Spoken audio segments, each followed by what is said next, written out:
Қайырлы күн достар, бүгін жылқының қарнына салып, әдемілеп тұрып ет пісіретін боламыз. Бізге ол үшін осындай ет және де жылқының қарны қажет болады. Ең алдымен етімізді жіңішке ұзын бөліктерге бөліп, әртүрлі дәмдеуіштер салып, маринадтап қоятын боламыз. Мен жағдайымда тұз, қара бұрыш, райхан, лавр жапырағы және де орегано салатын. Жақсылап тұрып араластырып, сіз өз қалауыңыз бойынша әртүрлі дәмдеуіштер салсаңыз болады. Араластырып, жарты сағатқа бетін жауып қоятын боламыз. Одан әрі біздің қарнымызды етке қолайлы етіп жасап алатын боламыз. Және де еттің ішіндегі артық заттарды алып тастаймыз. Яғни мен лавр жапырағын алып тастадым. Және де жаймендеп қарынның ішіне осылай етімізді орналастырып аламыз. Міне видеода көрсетілгендей өте керемет маринадталған етіміз. Иісі де өте керемет.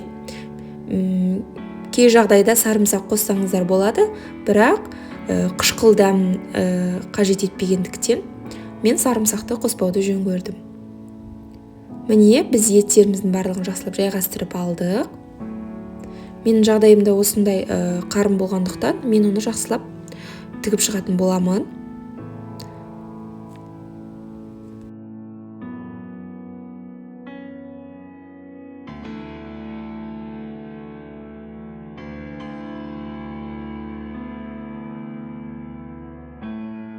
Міне біздің қарнымыз тігіп біттік.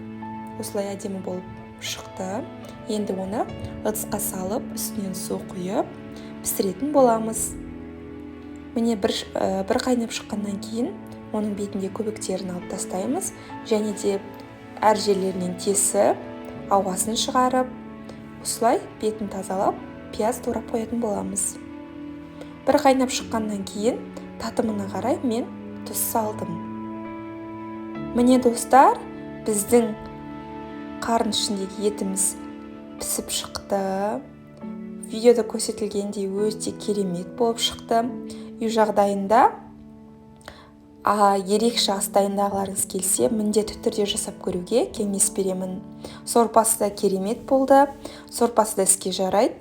Кеспе немесе қамыр салып жесеңіздер болады. Сіздерге ұнады деген ойдамын. Ас болсын.